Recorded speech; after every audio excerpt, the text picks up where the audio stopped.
yes, this will do very nicely. Very nice place you've got. Very chic. Nothing like a bourgeois bank robber to remind me of how strange Los Santos has become. In my day, the psychos at least had the dignity to be psychotic. Nowadays, it's all about home furnishings and going straight. All right, you ready? Because this is it. Well, it's not it, but it's something very big. It's not quite ready yet, but I wanted to see how you're doing. What I've got is a Fleesa Bank franchise. And it's nothing too complicated. There's no buy-in. Now, normally, there would be a buy-in. You would put in money up front, we would arrange the job, and you would pull it off. But this time, I'll cover the upfront costs. Call it the price of getting a look at you.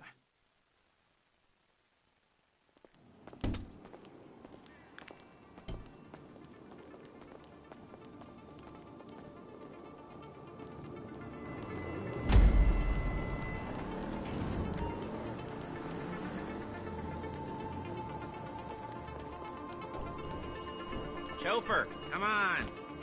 Excuse me. There's a Fleesa franchise on the Western Highway near Chumash. Take us there. Word of warning, we're on the job right now, so don't let the cops notice you. If they come after us, we call it off. So, my taciturn friends, I suppose you want to know how we're doing this. Well, funny you should ask. We're driving out to the bank, taking a look at it, picking up some equipment, and then heading back to make our plans. Not very complex at all. We're not going in, we're not poking it with a stick. We're just sitting back and taking a look. You see, I like my scores like I like my dates. Across the street and unaware they're being watched. All right, so why this bank over all the other banks in the state? Why does fortune favor this one? Another good question. You're full of good questions. You're like a child whose parents think it's clever, or the IRS. Ugh. Well, this bank's got some safety deposit boxes, and in one of those safety deposit boxes are some bonds being hidden from the tax man that no one's gonna report missing. All starting to make sense. Security should be light, well, relatively light. Light if your daydreams are raids on the Union Depository. Quite heavy if your day job is turning over liquor stores and gas stations. And the bonds in the box will be worth more than a few rumpled notes from a till, so the minor escalation is worth it, if you can handle it. Plus, you know, the sea view, nothing like staring at the ocean while you contemplate money and power and incarceration. Shit!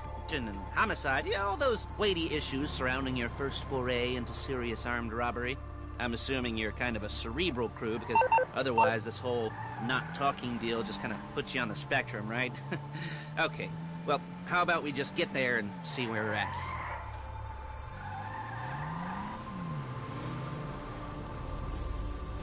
There it is. Take a look. Drink it in. I've patched into their security feed on my cell. Take a look. What are we looking at? Small joint, not much security. Staff won't give a crap, especially about the deposit boxes. Customers will probably be thinking how to turn this into a screenplay. The boxes are in the back behind a safe door. We want box number 167. Yeah, it's right on the highway with good access. That works for you. You can get out quick, but it'll also work for the cops. Speed up their response time. Okay? Okay. We've seen what we're gonna see. Let's go to the garment factory.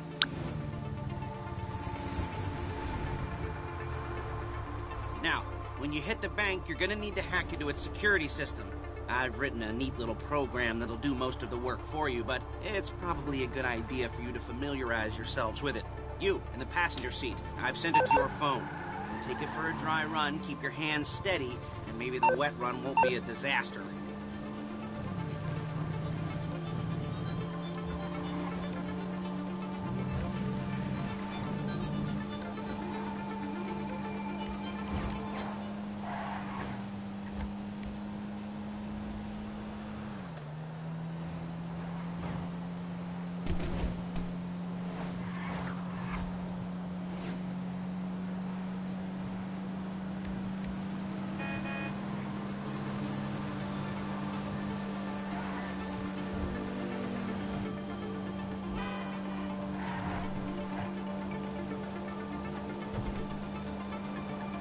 I'm calling Paige. She's my assistant. First she's gonna get us what we need, then she's gonna saw me in half. Okay.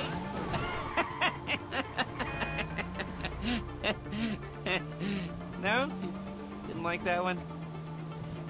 You don't make it easy.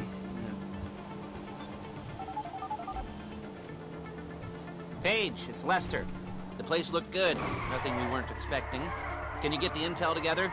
Hard copies to go on a notice board. Yeah, plus all the equipment we spoke about. I'll be over to collect it with, those people. Yeah. Charming as ever. Okay, see you soon. Hey, passenger seat. Did you get into their network? Good work. She's loading the hardware into the back of a truck. Tools for the job, things for you to wear. On a job, your attire will depend on the role you're performing.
of me!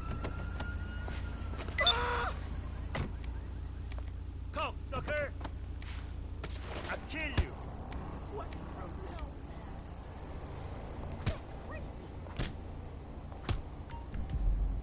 웃기지 마! 바보 같은 놈!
Is this for real?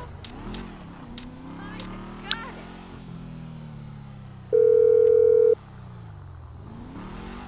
What do you need exactly? I can do it, but not for long. You'll have a minute.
passenger volume. Discover all the reasons to buy KBB.com's overall Best Buy for 2017. The Civic. Test drive it at your local Honda dealer today.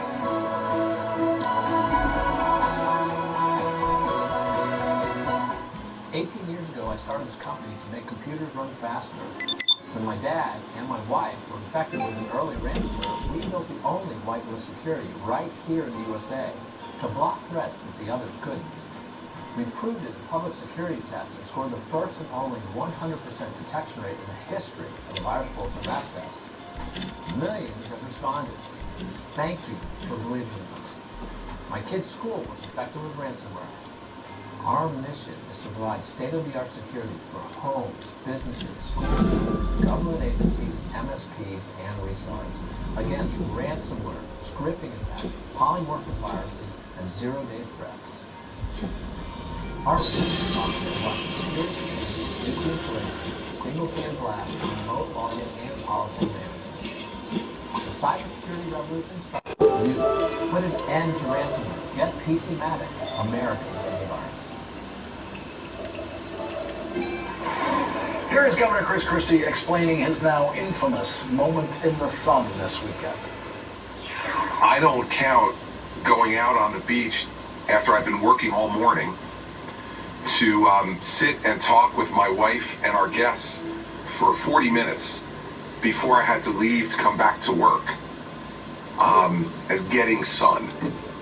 That wasn't what I was out there to get. The way I took Claude's question was, hey, were you like out laying out getting a tan today? That wasn't what I was doing, and that's not what those pictures show. I don't apologize for it. I don't back away from it. And I think my poll numbers show that I don't care about political optics. What I care about is doing what's right and wrong. Back with us, Eugene Robinson, and joining us by phone, Republican strategist Steve Smith from a beach chair somewhere far out in the Pacific, presumably an undisclosed location. Steve, in watching Chris Christie and watching him handle this, there's a kind of echo of Trump. He's a clearer speaker than Donald Trump is. He actually speaks in sentences, but there seems to be a similar kind of defensiveness and bravado in handling a situation like this. Look, I think what you saw there is vintage Chris Christie. In 2 elections in the state of New Jersey, Chris Christie won. I don't think anybody who voted for Chris Christie, and there's a lot of people who voted for him that would deny it today, but I don't think that anybody who voted for Chris Christie can say that they got a different Chris Christie than the one they voted for. And when you look at elite-level politicians, which he certainly falls into that category in every instance. The strength and the weaknesses of these people, are the opposite sides of the same coin. And I think what you saw was a governor in his last months in office, his last July 4th, at the governor's beach mansion residence in the state of New Jersey, saying, I'm gonna use this. I'm gonna use this for my family. And and from his perception, the Democrats in the legislature, that the budget wasn't done, wasn't going to ruin his beach holiday. The optics of it be damned. And I think that's the Chris Christie that we've seen on the public stage since hour one of his arrival to national prominence.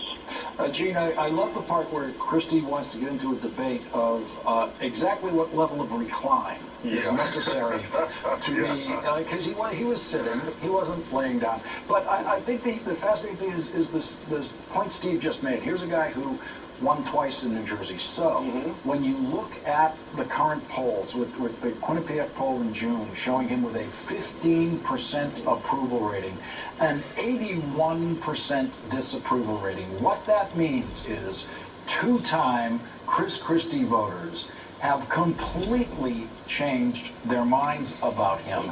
And so what you're looking at there is the voter change of mind, and how long does it take to happen, and what does that tell us about the Trump presence? Yeah, clearly voters have changed their minds, and Governor Christie no longer cares. If you care, you don't shut down the beach and then go out and lay out or sit out, whatever he was doing. You know, he called it gotcha journalism. The newspaper that flew a plane over the beach to capture those images, and he said it was gotcha journalism. But the problem with that is, you know, Governor, they got you, and where they get you, that's not a good thing for you. You know, it's interesting though. I'm not sure. I don't know how much of a parallel you can draw with Trump because, as Steve said, Chris Christie has been a substantial politician. Like him or not, agree with him or not, he can read a policy paper. I have heard him speak with sophistication and compassion on at least one issue on opioid addiction, for example. You know, so he's got more substance than Donald Trump, I think, has ever had. And Steve, to that point, he has more substance, and yet 81% have turned against him in a state where he won a majority vote twice. Yeah, for sure. Look, I don't think that he necessarily looks ahead and sees an electoral future in the state of New Jersey. I think he's an unlikely, and I think he'd be deeply unhappy, as we've seen him on the public stage. I think he'd be very unhappy as a United States Senator. He's not going to run for office again. And so you see someone at the end of his term saying, here, look, the governor of New Jersey has two residences. One of them is at Island Beach State Park. That's the one I'm going to be at. And though the beach may be closed, the governor's residence is open. I don't care what anyone says about it. They can all go jump in the lake. I'm going to go to the beach with my family for July 4th. And so, you know, I don't think you see that very frequently in politicians where you get someone down to 15% approval and they're completely, totally, absolutely 100% comfortable with it. And I think, in fact, he is.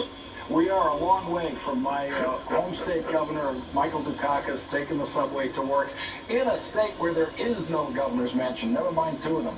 Steve Schmidt, Eugene Robinson, thank you very much for joining us tonight. Really appreciate it. Glad to be here. Thank you. Tonight's last word is next. Oh, you're not taking these. Hey. You're not taking those. Whoa. You're not taking that. Come with me. You're not taking that. You're not taking that. You're not taking that. Almost taking the Subaru. Don't be late. Even when we're not there to keep them safe, our Subaru Outback will be. Love. That's what makes a Subaru a Subaru. This is what you woke up for. This is your Peloton. This is your instructor, Robin. Robin is not going to go easy on you. This is you attacking the hill, crushing the flats, climbing your way through the path. This is how you make a better day for yourself and your family. Here in your home. This is Peloton. Pain isn't always fair. I'm not going to let it change my life. Aleve is proving stronger on pain than Tylenol 8 hours. And only Aleve has the strength to stop tough pain for up to 12 hours with just one pill. This is my pain, but I'm stronger. Aleve, all day strong. Okay, this one looks empty. It's a sensor. It's fine. May I help you? Oh yeah, we just noticed your lawn here needs a little, What my lawn needs is for you nitwits to get off of it, okay? Bye-bye. Does your floodlight prevent crime? Ours does. Introducing Floodlight Cam by Ring. Learn more at ring.com. Have you ever seen the emerald waters of Barbados? Or seen a butler walk on water to please you?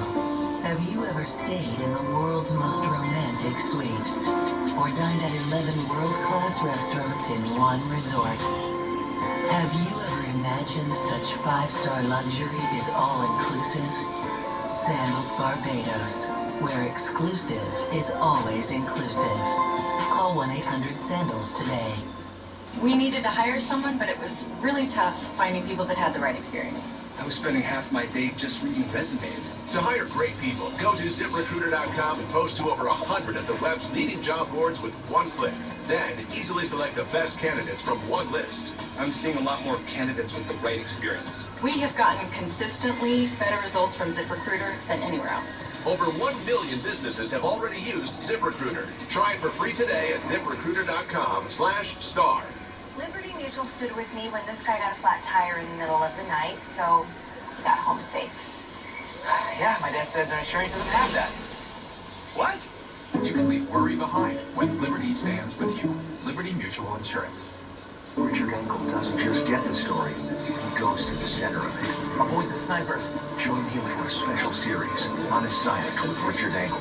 This week he reports from Hamburg, Germany and Russia, analyzing President Trump's first face-to-face meeting with Vladimir Putin, examining the Kremlin's crackdown on protesters, and hearing for the first time from a Russian lawyer who survived a mysterious four-story fall that almost silenced him forever. On Assignment with Richard Engel, premiering Friday at 9 on MSNBC.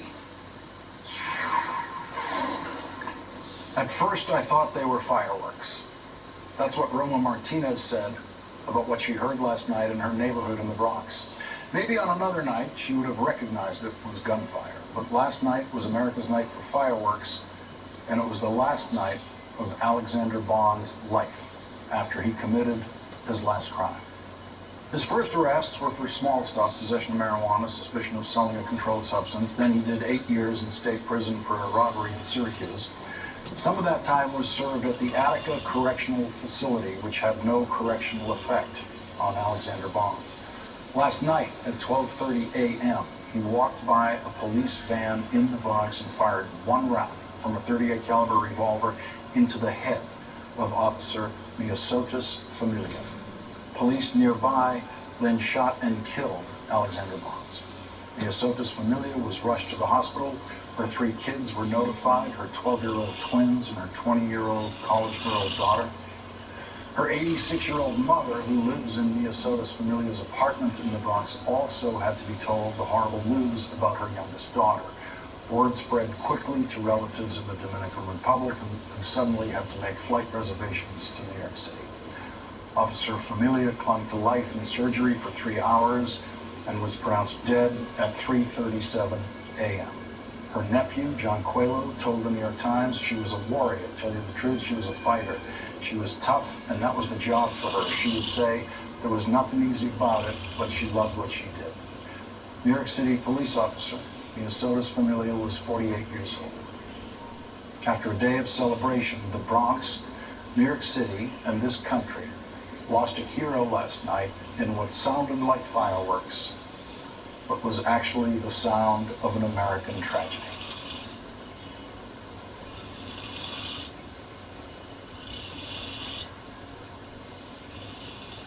High stakes with the whole world watching. President Trump is in Warsaw preparing for his first face-to-face with Vladimir Putin. Tonight, a former KGB agent on how the old spy master is prepping for Trump. Plus, North Korea's nuclear threat, the never-before-seen missile that can reach America. It caught U.S. intelligence off guard.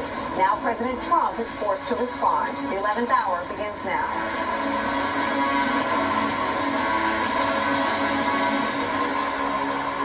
Good evening once again from our NBC News headquarters here in New York. I'm Nicole Wallace. Brian has the night off. Day 167 of the Trump administration, and with 2 big international challenges facing the president right now, we have one big question. What's the strategy?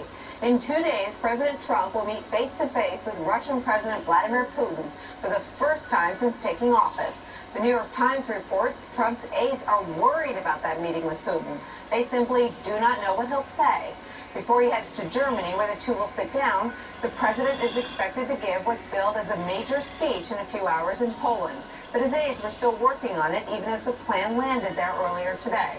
Also tonight, the White House is sending a clear message to North Korea after it tested an intercontinental ballistic missile. The window for a diplomatic solution is quickly closing. Here's U.S. Ambassador to the UN, Nikki Haley, earlier today. Yesterday's actions by North Korea made the world a more dangerous place. One of our capabilities lies with our considerable military forces. We will use them if we must, but we prefer not to have to go in that direction. We have other methods of addressing those who threaten us and of addressing those who supply the threats. We have great capabilities in the area of trade. President Trump has spoken repeatedly about this. I spoke with him at length about it this morning. There are countries that are allowing, even encouraging, trade with North Korea in violation of UN Security Council resolutions. Such countries would also like to continue their trade arrangements with the United States. That's not going to happen. Our attitude on trade changes when countries do not take international security threats seriously. Before becoming president, Donald Trump had a pretty simple solution to handling North Korea. Put pressure on China. China has total control. Believe me, China, they die without China.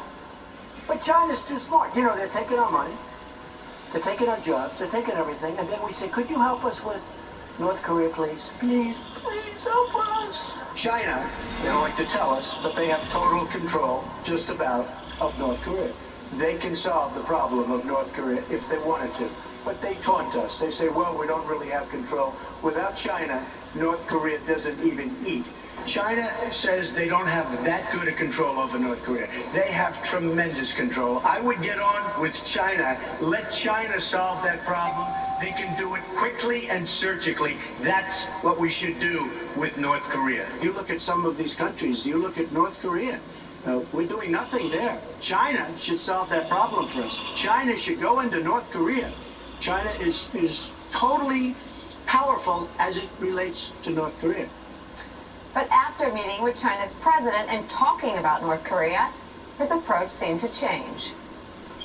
First thing I brought up was North Korea. So you got to help us with North Korea, because we can't allow it, and it's no good for you. And you have a tremendous power because of trade. Now, he then explains thousands of years of history with Korea. Not that easy. In other words, it's not as simple as people would think. He went on to write this on Twitter this morning. Quote, trade between China and North Korea grew almost 40% in the first quarter. So much for China working with us. But we had to give it a try. Let's bring in our starting panel. NBC News Chief Foreign Affairs Correspondent Andrea Mitchell, White House reporter for the Wall Street Journal Eli Stokel, and national political correspondent for the Washington Post Robert Costa. Andrea, I wonder if Nikki Haley's message at the UN is going to carry the day, where she's got this very tightly scripted, not a red line, but a very direct threat about how time is running out on the diplomatic front. Or if you could predict that this president might get pulled off that obviously carefully crafted message. I would predict that he would, because, first of all, appeals to the UN Security Council have not worked on North Korea. They've been sanctioned, but not secondary sanctions that really force China and Chinese banks to stop propping up that regime. And it's in China's interest, they believe, to keep North Korea as a viable state, because they don't want to have a reunited Korean peninsula with the U.S. as a predominant power there. So they would rather have Kim Jong-un there, even with his nuclear weapons, which they think that they can exert some leverage on. And with that, they're going to veto any really tough statement from the UN Security Council. It was interesting that she didn't present a resolution today, because they can't agree on one. They haven't agreed on one. It'll take days and days. It'll get watered down. Russia and China are working together now and calling on the U.S.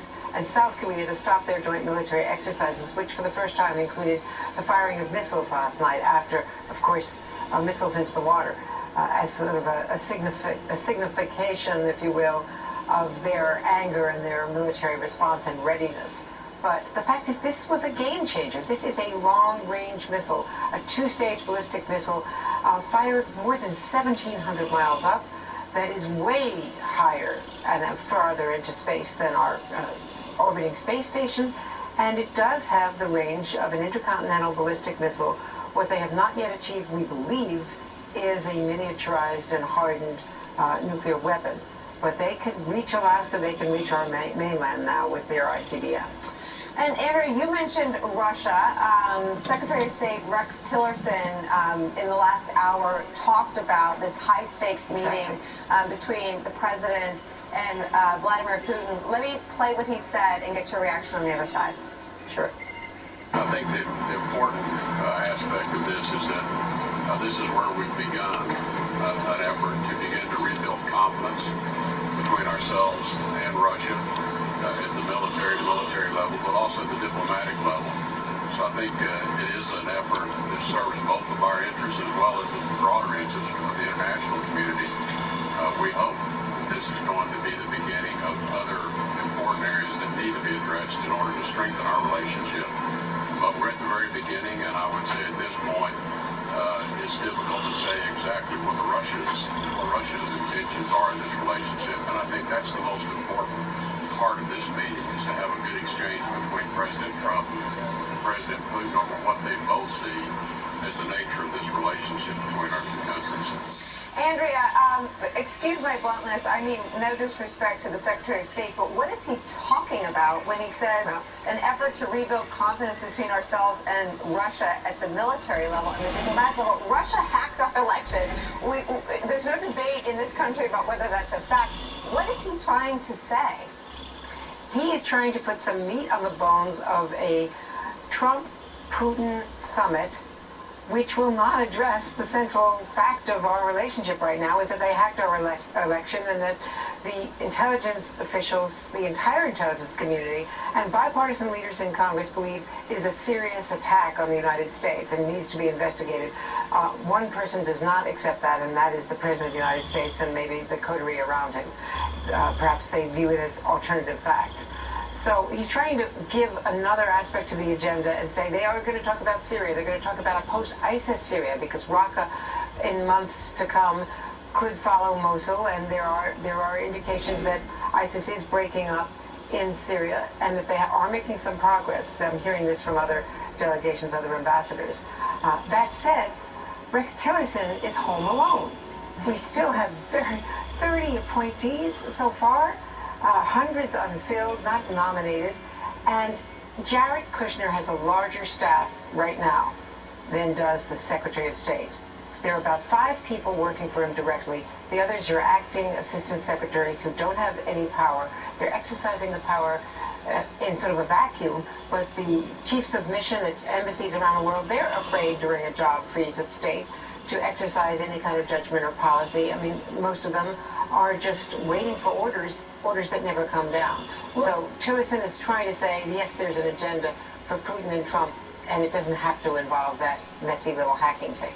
Robert Costa, it's a pretty extraordinary point that Andrea makes about the fact that Jared Kushner has a bigger staff of political appointees than the Secretary of State does. But your paper has a piece right now saying that at the G20 summit, it looks more and more like Trump against the world.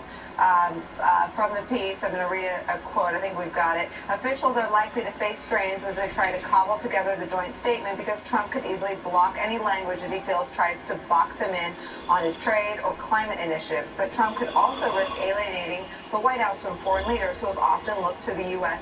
for leadership on all these issues. And I think your paper and others pointed out that he's already peeved with Angela Merkel, that she's needled him on climate change in front of her own domestic audiences and European audiences. I wonder what the mindset is of the White House staff, who in the minds of many botched the first stop with NATO allies. Are the stakes higher in their mind, or are they simply basking in what I believe to be our bust-in adoring crowds in Poland and letting the president sort of letting Trump be Trump in front of adoring crowds, albeit bust-in crowds in Poland? There are 2 currents that run through the Trump administration's foreign policy, and we've seen this in recent months. One is that Jared Kushner, even though he is not Secretary of State, is in effect the shadow Secretary of State, the person building the relationships for the president. But it's important to note that as much as Kushner is this key figure, he does not have a driving ideology. So he's this relationship builder. And the other current is Steve Bannon and Stephen Miller, the nationalists within the West Wing, are trying to build a new kind of foreign policy. You can expect President Trump, I'm told by my sources in the White House, to hit nationalist themes in Poland, to talk about Poland as a nationalist success. This is a new way of approaching foreign policy. We've rarely even heard the term nationalism in U.S. foreign policy for a long time, and now it's back. And so I think it's Bannon shaping the ideas, Kushner shaping the relationship. It's Eli, Robert lays it out perfectly, these cross pressures. And we were talking earlier today about the incoherence, which I think is another way of seeing it in terms of foreign policy. I mean, he's in Poland, and really one of the greatest geopolitical threats to Poland is Putin. So how does he juggle sort of the incoherence of a national security strategy? Well, he's going to give lip service at least to protecting Poland and Europe from Russia and its ambitions. But I think, like Robert said, he's going to focus on sort of embracing the government, the ruling party, the leader of Poland, who, in Trump's view and in Steve Bannon's view, sort of mirror in a European way the nationalist populism that Trump sort of personifies here in the United States. This is a place where they have cracked down on the media in Poland. They have politicized the courts. There are a lot of things that are similar, and he's going to praise that government. The problem here is that doing so, it's a photo op. He gets a nice picture of him being embraced by the crowd, images important to Donald Trump. But even if it may sort of be satisfying to them to see the Merkels of the world upset with them, they're going to need these longtime allies on other things. They're going to need, you need allies. I mean, government is America first, and also, like, we're going to save the world from everybody. The incoherence has been there all along with the Trump foreign policy, and I think the problem is you're sort of sticking another finger in Merkel's eye and in the sort of the Western European countries. That's necessarily sort of showing a lot of long-term thinking. Then you have the meeting with Putin. There are a lot of landmines on this trip, as there are throughout foreign policy. I haven't even talked about North Korea. And this is a president who kind of just goes one step at a time and sort of does the feel-good thing that's right in front of him. Robert Costa, weigh in and get the last word on this part of the conversation. Does the White House trying to juggle the backdrop of the Putin meeting, or are they simply trying to get in and out of this foreign trip without making any mistakes, like what most people saw as a botched stop to that NATO summit? You could say all of the above, Nicole. This is a White House that knows the Putin meeting has a lot of consequence for them. They don't want to put a huge emphasis on it, even though they do, and many parts of the West Wing want to reimagine U.S.-Russia relationships. At the same time, they're still part of the Republican Party here at home, and that's a more hawkish Republican Party than the administration. They know they need to underscore some commitment to Western Europe, even if it's not their natural inclination. And, of course, they do want to establish Trump as some kind of nationalist figure in Europe. Amazing dynamics and cross pressures. I love the way you put it. Robert Costa, thank you for being with us. Andrew and Eli are sticking with me. Coming up, how do you convince the leader of a rogue nation to give up his nukes if the last guy to do so ended up dead? That's the challenge facing the president. When the 11th hour continues.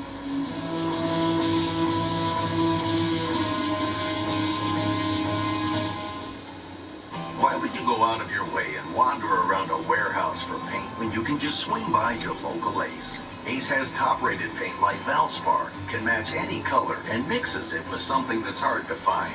Award-winning service, because the way we see it, if anyone is going to go out of their way, It should be us. it's the Ace Extra Mile promise. If it ever takes more than one trip to complete your paint project, we'll bring you what you need, and delivery is free. Ace is the place with helpful hardware, folks.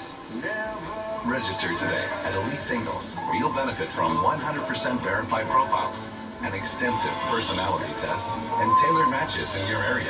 EliteSingles.com. Never more ready to fall in love again.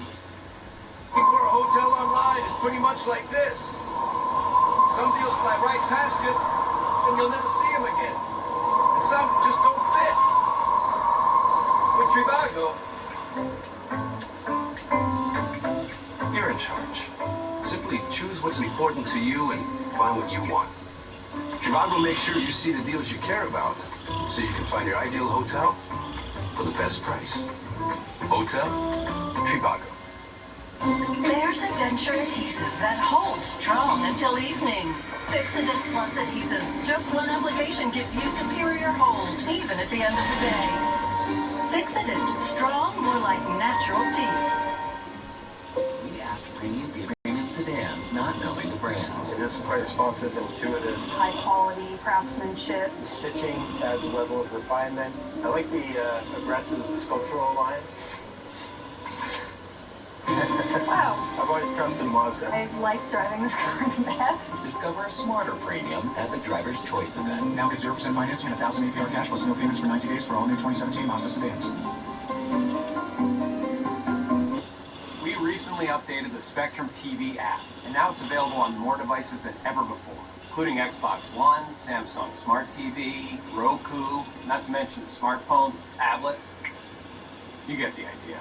With the Spectrum TV app, you can search for shows, set your DVR, and stream live TV and on-demand content from a bunch of devices. So download the Spectrum TV app today and experience more TV. Don't think I don't see you. Discover how comfortable life can be in a stressless. Take a time out, have a seat, and enjoy a special offer.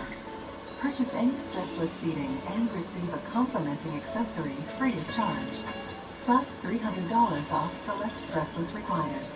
A stressless is your place to unwind and let the world drift away. The most comfortable seating in the world is now more comfortable than ever at the stressless dealer nearest you. Down, so right off. Come and get it. Go! Take the wheel! This is crazy! Boom, baby! You get style points for that one. The Fing of the Furious Extended Director's Cut, Tuesday. Make no mistake, North Korea's launch of an ICBM is a clear and sharp military escalation. The North Korean regime openly states that its missiles are intended to deliver nuclear weapons to strike cities in the United States, South Korea, and Japan. And now it has greater capacity to do so. That's U.S. Ambassador to the UN, Nikki Haley again, showing just how seriously the administration takes North Korea's missile launch test. Andrea Mitchell remains with us, and joining the conversation, Victor Cha, former Director for Asian Affairs at the National Security Council in the George W. Bush administration, who just penned an op-ed in the Washington Post headlined "The Right Way to Play the China Card on North Korea." And Bruce Klingner, former CIA Deputy Division Chief from North Korea, now a North Korea expert at the Heritage Foundation's Asian Studies Center. Thank you all for being with us. Andrea, you've got new reporting tonight about the missile launch taking U.S. intelligence agencies by surprise, and about that warning from former President or outgoing President Obama to incoming President Trump about just this. Well, in fact, this was a two-stage intercontinental missile, ballistic missile, and immediately afterwards we were told by U.S. officials, Pentagon, and intelligence officials that it was a medium-range ballistic missile. They did not realize immediately that this was the first ICBM, a two-stage missile, which was capable, if the trajectory were flattened out, of reaching the mainland, of reaching Alaska at least. It went more than 1,700 miles out into space. That is farther, way farther than our orbiting space station, and it was really unexpected. They expected a missile test, but they did not expect one that included an ICBM. That was not foreseen, and it was on a mobile launcher. So it would, if you were considering a preemptive strike, and there's a lot of talk that we should take military action to take down a missile if we thought that a missile were on a launch pad and had a nuclear weapon, that we should take preemptive action. But in this case, a satellite is unlikely to spot this missile, which was liquid-fueled but mobile, and very difficult to spot in the short amount of time that it was ready to launch. So there were only a couple of hours. They didn't see it quickly enough, and they were taken by surprise. The other piece of what we're reporting is it's been known that the president, former President Obama, did on November 10th, at his first and only meeting in the Oval Office with Donald Trump, the president-elect, warn him that he should not be so worried about Obamacare, but that the biggest threat that he would face would come from North Korea. What we've learned in the last 24 hours from multiple sources is that he also warned him of the impending development of an ICBM, and that was the real threat. So he should have been braced for this. There should have been more study of it. My conclusion, and other critics, outside critics, is that the process, because of the slow ramp-up of the filling of positions, of the deputies' positions and acting secretaries, they just have not, at all of the agencies, defense and state in particular, gotten up to speed, and they're not really functioning to game plan all of this. Bruce, this is a pretty frightening picture that Andrea paints, but I wonder if I could get you to weigh in. All of the talk now, privately and publicly, is on how to motivate the North Korean leader to give up his nuclear arsenal if the last two men to do so ended up dead, Saddam Hussein and Gaddafi in Libya. How do you motivate someone to give up their arsenal if the two examples of people who did so ended up dead? Well, in my meetings with North Korean officials last month in Europe, they made very clear that denuclearization was totally off the table. There's nothing the U.S. or South Korea could offer to induce them to abandon their nuclear arsenal. And that's consistent with other meetings that Victor Cha and others have had with North Korean officials. So what we need to do is stop pulling our punches on some of the pressure tactics. There's a misperception that North Korea is the most heavily sanctioned, the most cut-off nation on earth, as President Obama claimed, and that's really flat out wrong. The U.S. has done things to Iran that we haven't done to North Korea. And for example, the U.S. unilaterally has sanctioned last year only the first time we sanctioned as many North Korean entities as those we had sanctioned of Zimbabwe. Why is that? Is that because China runs interference with them? Why is that the case? Well, I think there was just a reluctance, particularly by the Obama administration, from pressuring North Korea. They were doing what I would call timid incrementalism, is they'd have a few entities that were sanctioned after each provocation. And if you talk to people in the government who work sanctions, they'll say, yeah, I have a list of Chinese and North Korean entities which are violating U.S. law, and we dole out a few entities after each provocation. We save the rest for the next provocation. So the Obama administration, and I think the Trump administration so far, has continued to pull their punches. Victor, do you see it that way, as two presidents with very different worldviews pulling their punches when it comes to North Korea? I mean, in a sense, I do, Nicole. You know, I think that, decades has taken a crack at this problem using negotiations, using sticks, and the problem has not been U.S. policy. The problem has been, as Bruce noted, that this is a country that is hell-bent on keeping their nuclear weapons and developing a capacity to reach the United States, to threaten the homeland of the United States. Andrea and I traveled to North Korea during the Bush administration several years ago, and we also had interaction with North Korean officials. The one thing that I would say about the Trump administration, though, is, I do feel that, when President Obama spoke to President Trump about this on November 10th, I think President Trump got very tuned in on this issue and has learned a lot. I mean, he's become quite expert on the issue. And his do we have time, Victor, for someone who's learning on the job? I mean, North Korea seems to be all fired up and ready to go. I mean, are you reassured that the president is studying up? I mean, are you comforted? I'm not reassured by North Korean behavior for sure. But when I look at what they've done, which is to first send Tillerson, Mattis, and Pence to the region to shore up alliances, then to decide that if 85% of North Korea's trade is with China, we have to first try with China to put pressure on the regime. Well, how's that going? I mean, how's that going? I saw the president tweeted that trade between China and North Korea is up 40%. I mean, is he acknowledging his own failures? Right, and when that doesn't work, then you directly sanction China, which they started to do last week with the Treasury Department sanction of Bank of Dandong. So, I think this is a strategy that almost any administration would follow, coming into office, being faced with the challenges of a North Korean regime, on the threshold of ICBM technology that could be operational. So, in the end, my point is that the problem is North Korea. The problem is not that U.S. policy has been good in one administration or bad in the other. In every single case, the North Koreans have been the ones who don't want to make an agreement, or they want to make agreements that they can cheat on, and that's why we're in the situation we're now in. All right, scary stuff. We'll have you guys back. We'll stay on it. Thank you, Andrea, Victor, and Bruce. Up next, just what does Vladimir Putin hope to get from Donald Trump this week? I'll ask a former KGB agent about what the Russian leader is looking to gain. We're back after this.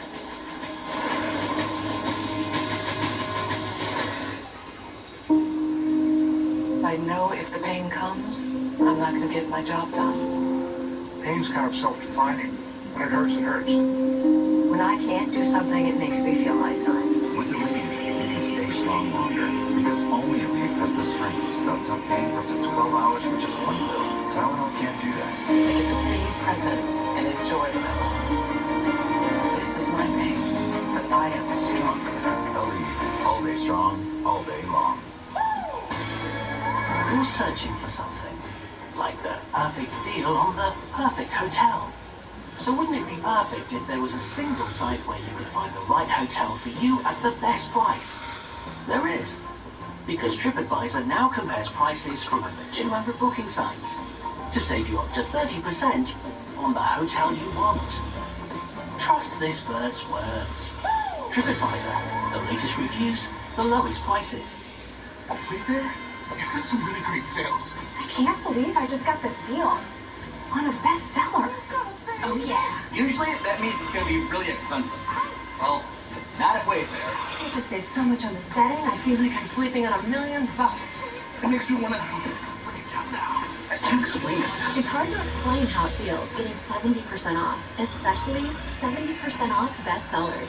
So find what you need at an amazing price at Wayfair.com. The opioid my doctor prescribed for my chronic back pain backed me up big time. Before Movantik, I tried to treat it myself. No go.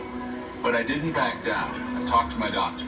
She said, 1, Movantik was specifically designed for opioid-induced constipation, OIC. Number 2, with my savings card, I can get Movantik for about the same price as the other things I tried. Don't take Movantik if you have or had a bowel blockage. Serious side effects include opioid withdrawal, severe stomach pain, severe diarrhea, and stomach or intestinal tears. Tell your doctor about side effects and medicines you take.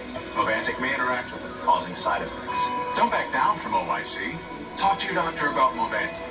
Remember, Mo-Van-Tik. At Panera, a salad is so much more than one thing. More than one flavor, or texture, or color.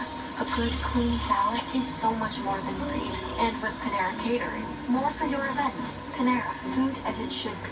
Be advised, this is a once-in-a-lifetime chance to save 40 to 80% on a hot tub and swim spa. Friday through Sunday. Millions of dollars in Victory Direct 2017 inventory. Gateway Center, Collinsville. Over 100 hot tubs on display. Everything must go. See the revolutionary swim spa. You can exercise, swim, and relax without the expense and maintenance of a pool. Hot tubs starting at $29.95. All inventory 40 to 80% off. 18-month interest-free financing. Trade-ins welcome. Free delivery. We'll even haul away your old hot tub. Friday through Sunday. Gateway Center, Collinsville. Free admission. Report call 877-55-HOT-TUB.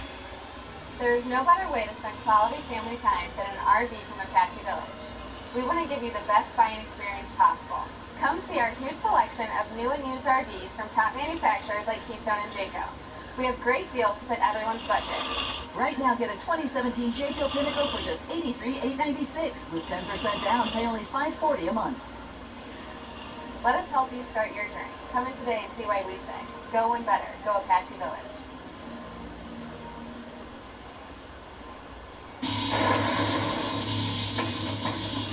He is a KGB operative by training. He will read Donald Trump in a heartbeat. And I tremble at the thought that the two of them could be alone in the room. Congressman Jerry Connolly there speaking ahead of Friday's closely watched meeting for which the White House has no specific agenda. Today, the New York Times reporting, quote, even the president's top aides do not know precisely what Mr. Trump will decide to say or do when he and Mr. Putin meet face-to-face. Let's bring in our guest, Jack Barsky, a former KGB spy during the Cold War. He cooperated with the FBI and is now an American citizen. And Josh Letterman, foreign affairs reporter for the AP. So, Jack, you think that we are ascribing to Vladimir Putin more jiu-jitsu skills than he deserves. Why is that? This is all self-aggrandizement.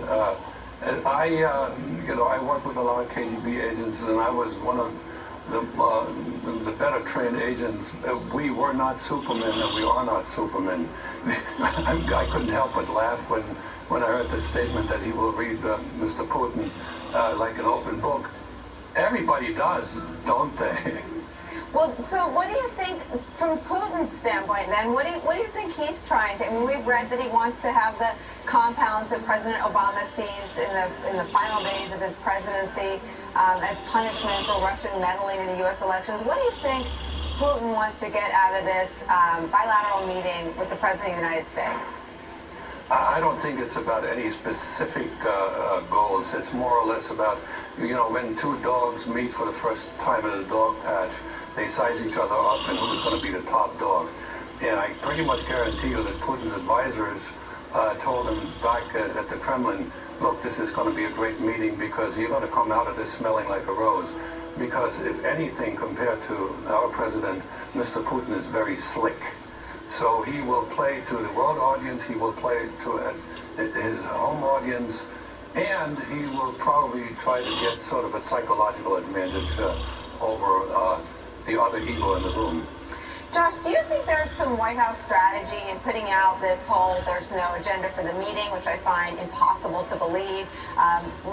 President Trump will say whatever he wants to say. I mean, do you think they're lowering the bar basically underground so that whatever happens in the meeting, if he doesn't hug him and kiss him on both cheeks, we all say, yay, the president stood up to Vladimir Putin? I think they're playing it safe because, let's face it, even if this weren't Putin, if it were any leader, Trump's aides wouldn't necessarily know ahead of time exactly what he's going to say. So he's unpredictable, and we sort of have that built into the cake now. But I think we have to look at, everyone here in Washington is obsessed with, what is going to happen if he gets played by Putin. But what does that actually look like? Under Obama, you had Putin slouching in his chair, looking as Obama later said like he was the bored kid in the classroom and kind of embarrassing the U.S. president that way. But in this case, Nicole, like the worst thing that could possibly happen as far as Trump is concerned politically would be for Putin to come out and give him a big bear hug and to look too cozy with the American leader. That would be incredibly damaging. So it's quite the opposite. Let me stay with that. I mean, if they are left alone in a room together, as Congressman Conley said, it terrifies them, the thought of it. They might be the only two people in a room who don't accept what everyone agrees to as a cold, hard fact that Russia meddled in our election. Watch what leading Democrats and Republicans had to say about that being a settled fact. Take a look. Russia will continue to develop capabilities to use against the United States, and we need to be ready to meet those threats. How much of a threat to global security do you consider the Russian President Vladimir Putin? I think he is the premier and most important threat, more so than ISIS. Russia continues to engage in exploitation of the U.S. elections process. We're talking about a foreign government that, using technical intrusion and lots of other methods, tried to shape the way we think, we vote, we act. That is a big deal. I hope the American people recognize the severity of this threat and that we collectively counter it before it further erodes the fabric of our democracy. I think we have to assume, for all the reasons that have been discussed here, that the Russians will be back. They're coming after America, which I hope we all love equally. So, Josh, I guess my question to you is, how does anyone on the White House staff watch that and contemplate anything other than what Jeremy Bash called a finger in the chest moment, where President Trump says to the Russian president, hey, I'm the best partner you're ever going to have in the Oval Office, but stay out of our democracy? Certainly all of the political pressure coming from Congress and other areas of Washington is for Trump to directly raise this issue and be pretty aggressive about it. I don't think there are a lot of indications that if Trump does raise it, that it's going to be top of the agenda. In fact, the only thing we know they are definitely going to talk about is Syria. We found out just a few hours ago from Secretary Tillerson. So, Trump seems to generally be immune to the pressures of what other people in Washington want him to say or focus on. That's certainly true on Twitter, and I imagine it might be the case with his meeting with Putin as well. All right, we'll be watching together. Thank you for spending some time with us, to Jack and to Josh. Coming up, the backdrop to this Trump-Putin meeting, the Russia investigation. New details on that cloud hanging over the White House when we come back. Fries for 316, please. Thank you. David? What's going on? Oh, hey.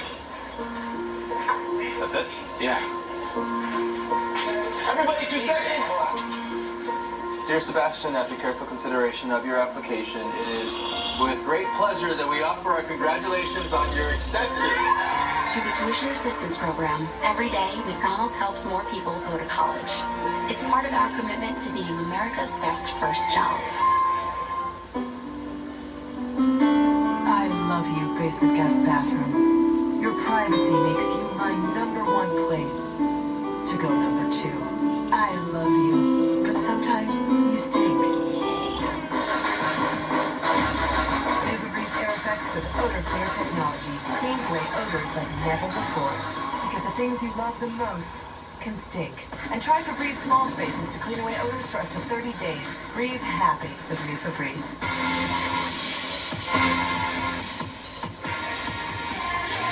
Introducing the new Sleep Number 360 Smart Bed. The only bed smart enough to change sleep as we know it. It senses your every move and automatically adjusts on both sides to keep you comfortable. And snoring? Does your bed do that? Right now, save on Sleep Number 360 Smart Beds. Plus, it's the lowest prices of the season with savings of $500 on our most popular P5 bed. And Sunday. Let's face it, not all of your friends are created equal. Imagine traveling with a group of them. You have the night owl, there's the early bird, the lone wolf, and even the sloth. Now, of course, you wouldn't put them in the same room together. With one search, Trivago makes it easy for you to look for multiple rooms. Simply select the number of rooms and the number of people staying in them. So, same hotel, separate rooms, single search. Hotel, Trivago. If you have moderate to severe rheumatoid arthritis like me, and you're talking to your rheumatologist about a medication, this is Humira.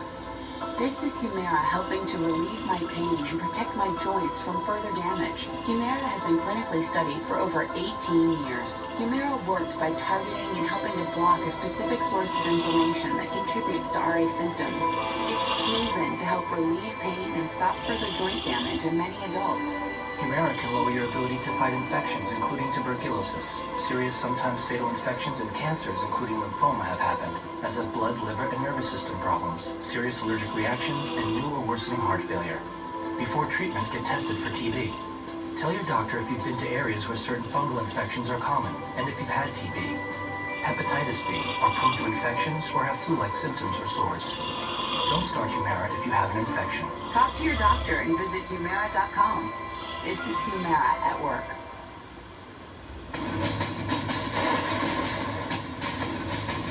Welcome back to the 11th hour. Turning now to the investigations of the Trump White House and Russia. The Guardian is reporting tonight investigators are exploring if Russia colluded with pro-Trump sites during the U.S. election. Quoting from the piece, investigators are looking into whether Trump supporters and far-right websites coordinated with Moscow over the release of fake news or paid to boost those stories on Facebook.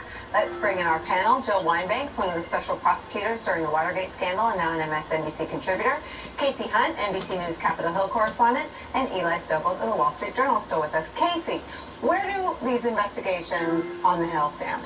Basically, they are at the point where they are casting a wide net as possible and trying to sweep as much information into that net as they can. So Congress has a relatively light schedule. They've got a couple more weeks through the month of July, and then there's an August break. That's not going to be a break for the staff that are working on these investigations. So you're seeing now reports in the media about new people they're interested in. It's kind of as they learn more, sometimes honestly from press reporting or from other places, they are kind of widening the scope of that and trying to make sure they have every piece of information before they start trying to build conclusions. Are they hitting any sort of pockets of resistance, or is most of it about the timing of everyone coming before this committee? There are some timing issues. There have been a couple of conflicts between the two committees themselves as they tried to work it out.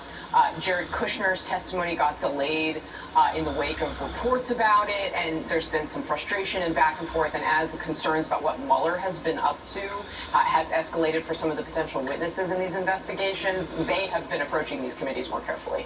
Eli, there's some reporting out tonight about how Bob Mueller's team was targeted by the president and his surrogates. They immediately went after any history of political donations on behalf of any of the attorneys working on behalf of the Mueller investigation, which is interesting because Jared and Ivanka's attorney is a very well-respected Democrat. So I'm not sure what the point is in the attacks on Mueller's team. And the Democrat who worked at WilmerHale alongside Mueller, and that's right. why you heard Jared Kushner going and getting another lawyer because she didn't want the conflict of interest. But Who had also, Abby Lowell, who had also, when he represented John Denver, he had also worked for Democrats. So I'm not sure what the purity test is that the Trump team and but this is, you hit on something, and you're right. This is sort of what they do. As soon as this happened and the special counsel was appointed, they went on the attack, because whether they can win on the facts or not, one thing they can do and started doing right away is to go after the people coming after them, to slime Mueller, to note that these people that he hired, some of them had donated to Democrats. And it's the same thing they're doing every day in terms of attacking the media. Now, they did that all the way through the campaign, served him pretty well with his base. But right now, you have this situation, this investigation hanging over him, and what he's doing, what he wants to be talking about is, Sarah Sanders says, oh, he wants to talk about policy. No, he doesn't. He wants to talk about how biased the media is, because if he gets more people, Republicans right now, I think it's something like 14% of Republicans actually trust the media. So if he keeps it there, you've got about half the country here that doesn't believe it, isn't going to believe anything that gets reported about this investigation. They'll just paint the whole thing with a broad brush, call it fake news, and that may insulate him, no matter what is found out in the end, from Republicans moving on articles of impeachment or whatever else it is, because his base will stay with him. And Jill, that's a PR strategy, it's a political strategy, but is it a sound legal strategy? It is not a sound legal strategy, because all of the prosecutors, no matter who they contributed to, no matter what their political views are doing their job. And that revolves around facts and evidence. It doesn't matter what their political views are. And what Americans need to know is that they are good lawyers, and that they will do their job in the same way that the defense attorneys that have been hired will do their job, no matter what their politics are. They will represent their clients, and the prosecutors will do their job, and America can trust the outcome. Jill, I don't know why I still feel surprised when I see all these sort of sacred things coming into sort of the target range for Trump and his allies and their political attacks. But I wonder what you think about Bob Mueller, someone who is a Vietnam War veteran or a recipient of the Purple Heart, someone who I think I can safely say George W. Bush revered, who George W. Bush credited with keeping the country safe after 9/11. He was one of the architects of the sort of idea of knitting together the FBI and the CIA and connecting the dots. What did you think the first time you saw that, obviously in Team Trump's mind, he's fair game for political smears? Everyone is fair game in the Trump administration, and it doesn't make it true. I think what we need to keep in mind is what his record is and how revered he is, not just by Republicans, but by all people. He has a great reputation, as do the members of his staff, and I think they can be trusted. It is exactly what the Trump has always done, which is you attack, attack, attack. His mentor was Roy Cohn, and when we talk about all the lawyers he's hired, that was someone who really has influenced him, that any publicity is good publicity, and if you say it loud enough and often enough, then your supporters will believe it. So in the same way he's attacking the press so that people won't believe what the press says is true, when he attacks the prosecutors, maybe his people will not believe that they are honest people who want to do their job. But I think most Americans will come to see the facts and will trust the prosecutors. Casey, let me give you the last word here, because he does have a firewall in that Republicans in Congress see him, as George W. Bush saw him, as someone who's honorable and fair. Yeah, that's right. And he has, I think, an entire branch of government, two branches really of government here, I think, full of defenders. And look, there were a lot of conversations when this president was first elected about how he was attacking intelligence agencies, he was attacking the national security apparatus, and that the bureaucracy collectively was going to bite back in many ways. And I think you have really seen that from the Department of Justice, not in a public political way, but in a they are continuing to methodically do their jobs, and it is something that the Trump administration is distracted by every single day. Deep state witch hunt. That's what they'll say. That's what they are saying. Trying to discredit it. All right, thank you to Jill and to Eli. Casey is sticking with us. Coming up, Congress heads home, and many of them appear to be in hiding, avoiding voters altogether. When we come back.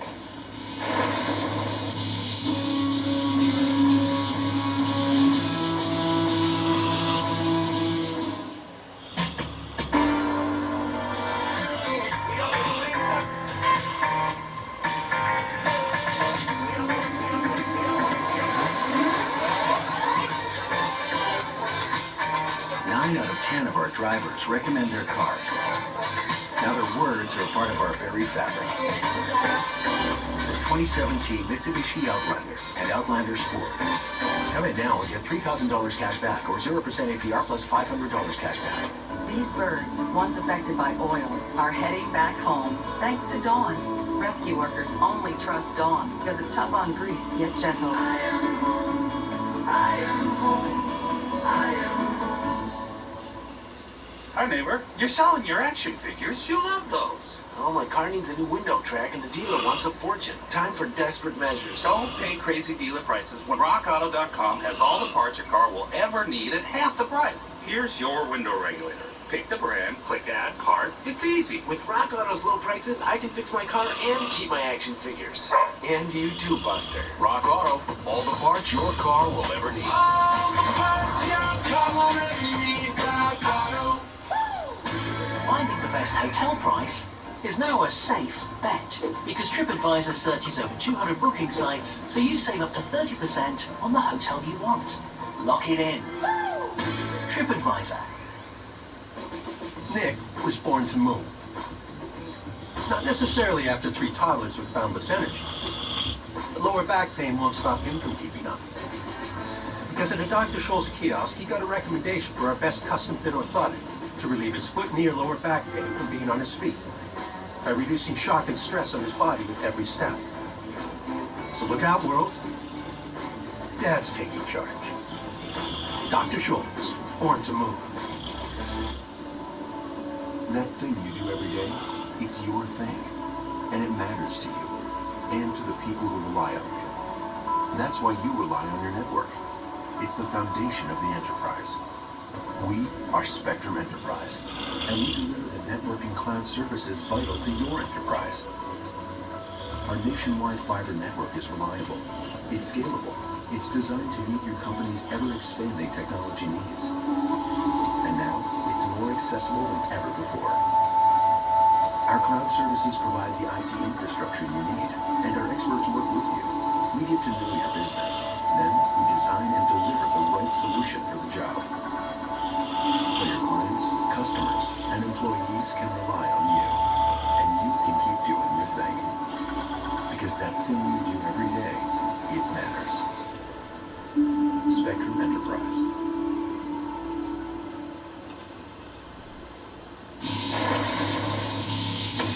What I've been hearing the entire recess is people telling me to be strong, that they have a lot of concerns about the health care bill in the Senate.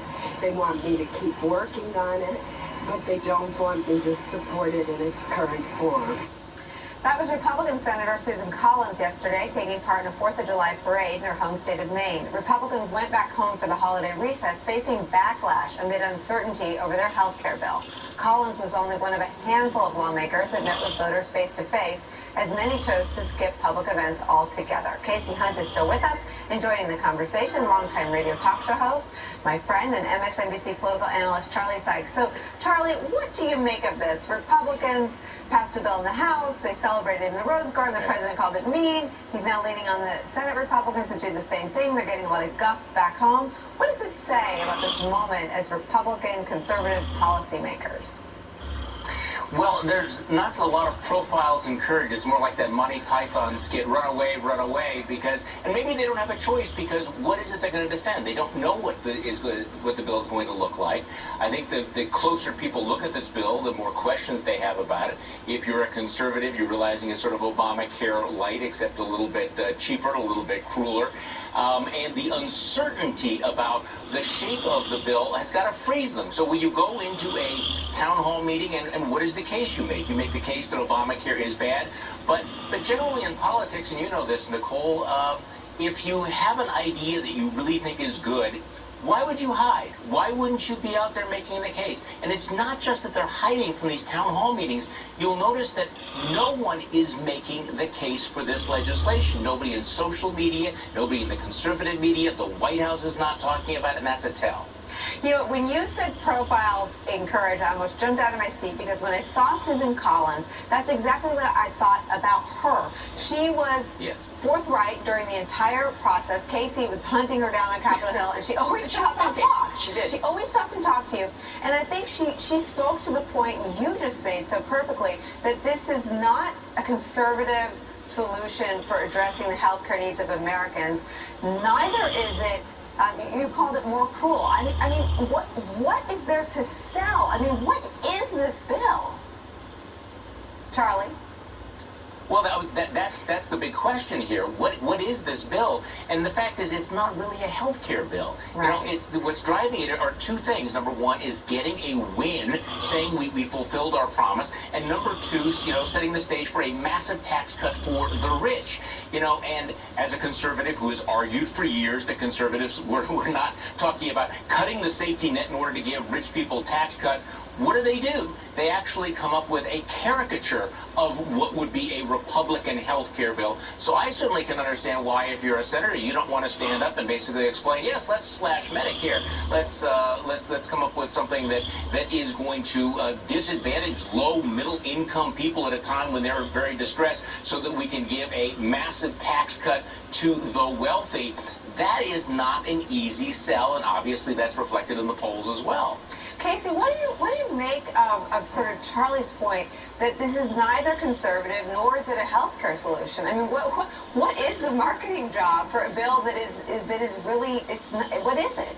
Well, I think that's exactly what the leadership have been struggling to try to explain, because it is remarkable what people on either end of the Republican conference are saying. You have people like Susan Collins who are essentially saying this would devastate poor people in my state and I'm not going to do it. And you have people like Rand Paul who are saying this doesn't repeal Obamacare. So if those two things are both true, it's very hard to see the point of this legislation. And look, I think that, you know, my sense is there's a little bit of coordination on how to approach this town hall period. I mean, this is, to a certain extent, so far, has prevented difficult pictures or video of, you know, lots of lawmakers attacking the bill. I think, you know, you see some of those pictures there from the House round. There are some people who are doing modified public things. Rob Portman is going to do an availability with the press tomorrow, but it's going to do a controlled event. But I do, Charlie said it, profiling courage. Exactly. I think that they want one more shot to try to do this before it's completely shot down by the public. And I think McConnell knows that if it was out there and took heat for this entire week, it's very possible the momentum would swing completely against them and they wouldn't get a second shot. Charlie, I want to ask you about another area where this White House is getting some pushback, and that was their effort to obtain information on the state voter files from all 50 states. I think 45 of the 50 states, deep red states, very blue states, no partisanship to the pushback, but big time resistance. And I wonder if you think that some of the Republicans outside of Washington pushing back against this White House more forcefully might be sort of a path for Republican resistance to a very sort of untraditional and unconservative Republican president. Well, okay, I'm old enough to remember when Republicans and conservatives talked about states' rights, and when the idea of the federal government coming in and intervening and asking for this kind of data would have been horrible. I mean, can you imagine, Nicole, what the Republicans would have said if the Obama administration had argued that they wanted all of the states to give this kind of personal data about voters to the federal government? So in a lot of ways, this is a reminder that conservatives have always had a legitimate amount of skepticism about the federal government, obviously a skepticism that some of the folks in the Trump administration don't share. I had that same thought about states, but this is why you and I belong in the same, like, talk therapy group for recovering Republicans. All right, Charlie. Charlie Sykes, thank you for staying up with us. Casey's sticking around. Coming up, news tonight on the status of Congressman Steve Scalise, 3 weeks after he was shot. We're back after this. Richard Engel doesn't just get the story, he goes to the center of it. Avoid the snipers. Join him for a special series, On Assignment with Richard Engel.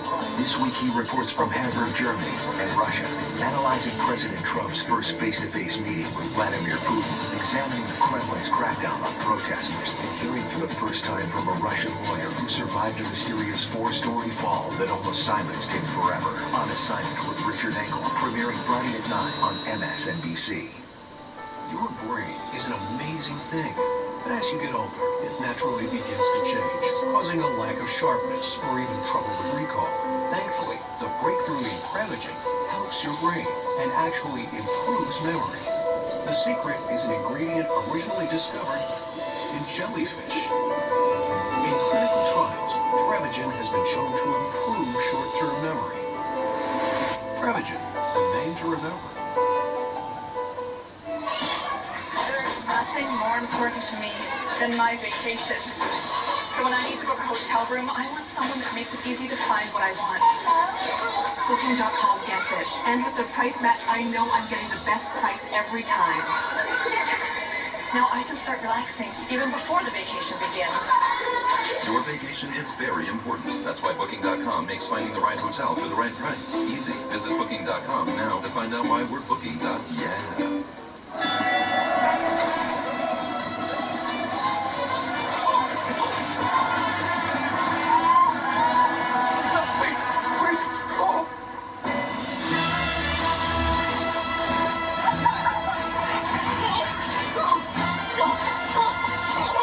Running of the bold dogs? Surprising. What's not surprising? How much money Aaliyah saved by switching to Geico. 15 minutes could save you 15% or more. Every time I smiled, I had to cover my mouth because I was so ashamed. When the denture slipped, I would have to excuse myself and go to the restroom virtually in tears. It kept me from being able to speak properly. I could not eat corn, apples, baby back ribs. I did not want dentures to be part of my life. I pretty much decided Clear Choice was the route I was going to take. Let's do a head-to-head comparison of dental implants versus dentures. With dentures, the ability to taste food, to bite and chew is altered. The worst thing about dentures, bone loss. When you put an implant inside the bone, which is like the root of a tooth, now you preserve the bone. It's a game changer. With implants, you walk into a restaurant, you order anything you want. You eat just like you have real teeth. Before you knew it, here I was with my brand new teeth. Schedule your free consultation today. We'll even talk about financing options. I can smile, my confidence is back. Call Clear Choice today. Mom, I have to tell you something. Dad, one second I was driving and then the next thing you didn't stop and then I'm really sorry. I wrecked the Subaru. You were wrecked and you're okay. That's all that matters. A lifetime commitment to getting them home safely. Love, it's what makes a Subaru a Subaru. We're back. Casey, you have an update on Congressman Steve Scalise. A little bit of difficult news from his office and the hospital that's treating him, which is that he has been moved back into intensive care, now listed in serious condition. He had been listed in fair condition. They say this is a